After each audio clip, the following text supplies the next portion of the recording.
Commentator Scotty Hughes, who supports Mr. Trump, and Angela Rye, the former executive director of the Congressional Black Caucus. So bringing you both in here. Angela, just first to you on Trump's comments specifically, your response when you heard that. I think that he has a pattern and practice of offering commentary without knowing the full breadth and depth of the facts. When you consider the fact that he is running to be the commander-in-chief, it would be nice for him to think about the family who may be in a great deal of pain today, given the circumstances. We're talking about 6 officers who had something to do with the death of someone's son, someone's brother, someone's cousin, and there's no culpability. And so whether or not you agree with Marilyn Mosby's strategy or not, it is very, very troubling that that was his response today.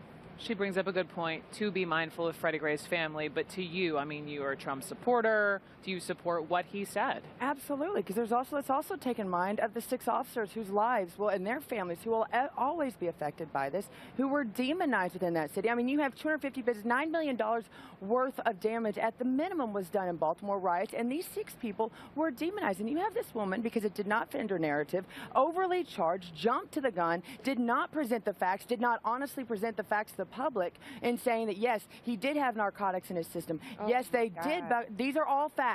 These are all facts. And you know what? You can sit there and criticize Mr. Trump for involving. Why don't you criticize President Obama, who got involved? Even Eric Holder. Now, listen, Mr. Trump and you've got Rudy Giuliani both have said there are bad cops in the system. We need to take care of those. Talking about Walter Scott in South Carolina. Those systems. But let's actually, we are innocent until proven guilty in this country. And instead of all of these folks that immediately jumped in on this and claimed police brutality and sat there and said that the officers did wrong, let's let the facts get out there before let me just jump in, because I wanted to hear both, and then I want you to respond to this. So you have all of what you've just said and what we heard from Mr. Trump, but also keep in mind, I'm staring at that Wells Fargo Center just there, and I think of those mothers who were on that stage last night, the mothers of the movement, Trayvon Martin's mother, Eric Garner's mother, Lucy McBath, Jordan's mother, and so they're all speaking.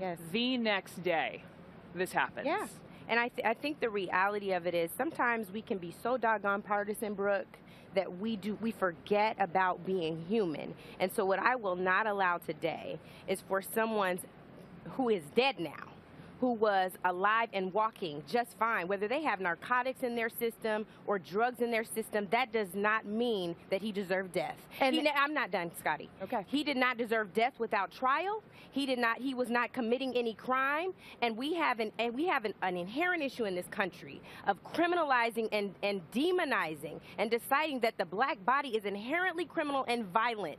He was thrown around in the back of the van regardless of who was culpable. There were no charges that were sustainable. They did not.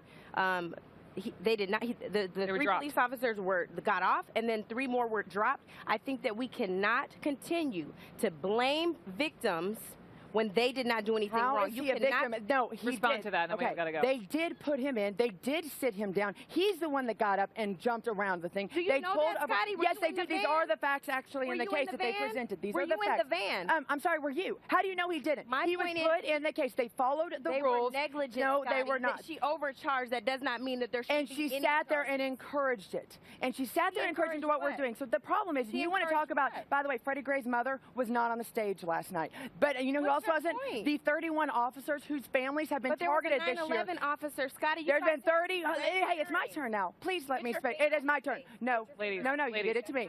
31 officers have been killed. Mr. Trump, you want to make this about a side of dealing with people like Freddie Gray versus law enforcement. I can assure you that I will always take, I think the majority of the Americans will always take the frame of law enforcement, good police officers. And no, that is a good thing, because there's more.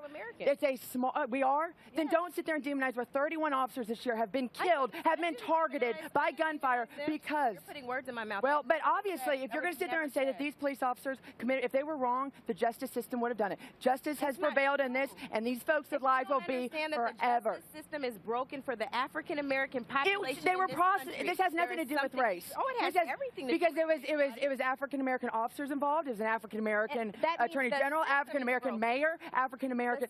You cannot claim race on this. It doesn't work. flaming rate. You just did. You brought it into what it. I'm telling you is the system is broken. It Justice worked in this. And our city, that city rioted based off the words, the inflaming words. There was no the reason why the city rioted is because that was the last straw for them. For so many of us, we have cousins, brothers, sisters who have been beaten violently by law enforcement officers, bad actors. And when you continually see this happen, at some time your spirit just breaks, and that is what you. And almost every single case, those officers have been exonerated, and yet we've had time and time.